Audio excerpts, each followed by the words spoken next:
Hi guys, it's Grumpy Wolf. Welcome back to another Raid Shadow Legends video. Now we've actually got a bit of news to show off. In my last episode, I was talking about potentially building out Anax again, purely to help with Clan Boss. And if you look at this, we actually managed to. This was earlier today. Managed to hit 35.9 million damage, which is, I think my previous best was 28 million. Same team, exact same team as in Musen, but if you look, Anax, he is on 14 million damage, which is insane. It's a lot more than I've ever had. I've it's been pointed out to me that Geo isn't doing anywhere near as much damage. He should be doing like 14 million. Whether that's a gearing issue, whether I'm not surviving enough rounds, I don't know.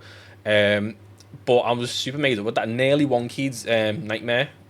So I think hopefully in the next couple of days I might be able to branch out and try and do Ultra Nightmare. If I can 4 key that, perfect. Now, why did that happen? Well, let's go and have a look at Anax, who is by far the biggest difference we've made. So actually, I'll show you what he used to be.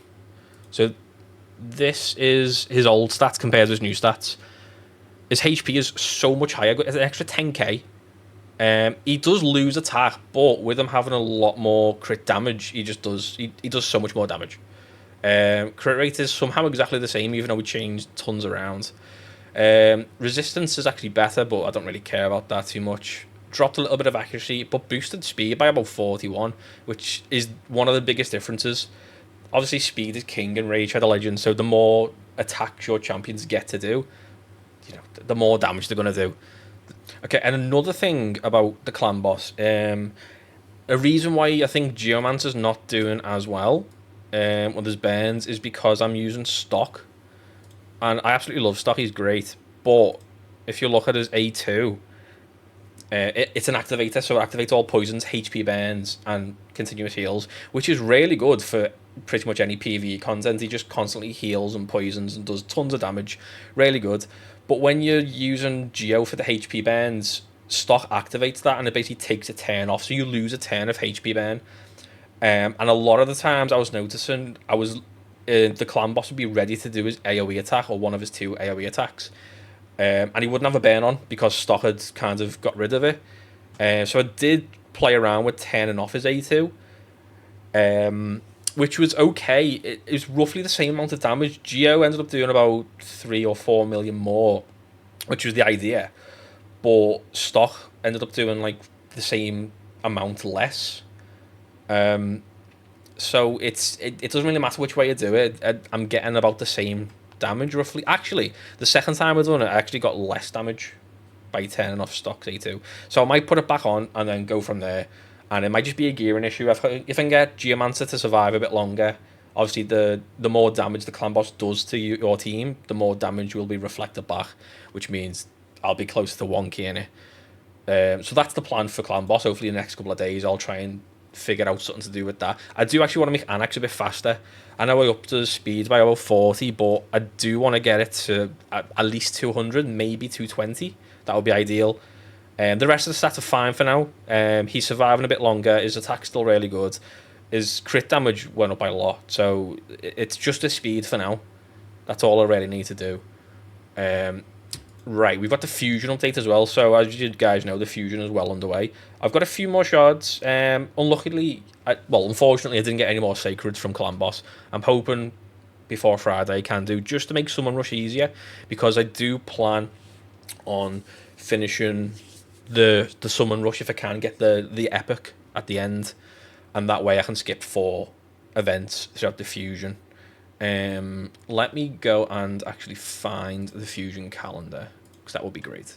Right, let's look at the fusion calendar as well, because this is obviously the main reason why I've decided to do these videos. So we've had Dungeon Divers, Dragon Tournament, and Champion Training event, which I have completed all of them so far, and the gear enhancements, which we've done today. So ideally, the Summon Rush on Friday, you can get an epic as well. If you get the epic, you can then skip 4 of the events of your choosing. So obviously, if you do that, you're probably going to want to skip Dungeon Divers because that is such an energy sink. It's like 5,000 energy, I think. It's insane. So maybe skip one or two Dungeon Divers if you can.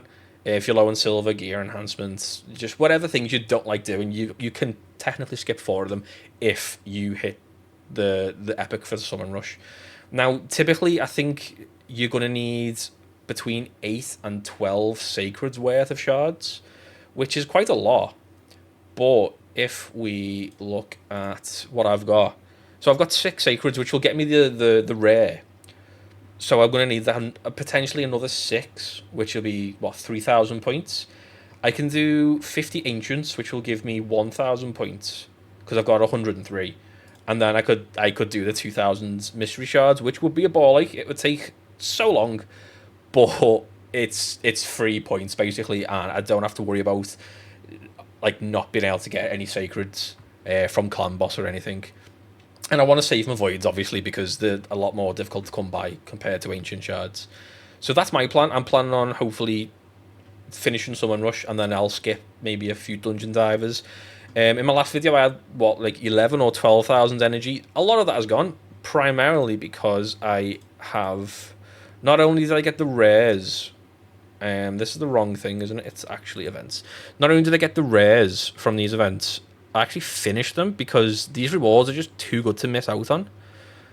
Primal Quartz, obviously, that's how you get Primal Shards, which are the rarest shards in a game. Soul Stones, Void Shards, and Eternal Soul Coins as well. They're really hard to come by, especially for someone who isn't like grinding the end game content. And then the exact same thing with Dungeon Divers. I finished that to get some more oil and another Soul Stone. And I'm actually going to save these Soul Stones for, I don't know, whatever. Because I always just open them as soon as I get them, and that's not really what I should do. I do have enough of these coins for an Eternal Soul Stone. I don't know if that's the play, or if I should just hoard them and... Because I can get 21. And I know you're not... You need a lot to get, like, 6-star souls, but... Who knows? Clan vs Clan, we're actually doing really well. We were behind for quite a bit, but I can see our clan is absolutely doing really, really well at the moment. I do plan on trying to get maybe 200,000 because that's where my last milestone is for my personal rewards, and I do kind of want to get these because it's the first time they're available, basically. So that would be cool. So hopefully we win. It finishes tomorrow. Also reach level 70, hence why Plarium are trying to rinse me of money. We're not going to do that, though. So yeah, that was just a little quick update. I probably will do another video until maybe Friday or Saturday, because with the calendar, where's the calendar? This one, isn't it? I'm not going to be doing Ice Golem tournament tomorrow. I'm going to have a little break tomorrow. I'm going to see what the Summon Rush is like, and then if it's good, I'll skip that Dungeon Divers. Classic Arena, really easy. Champion Training, I might do that anyway, just because I do want to get more level 60s and stuff. So I don't mind doing it. I don't mind spending energy. Gear enhancements, really easy. I've got 23 million, and I will get a lot more, especially if you combine it with the Spider tournament. Spider is the best way to farm silver, without a doubt.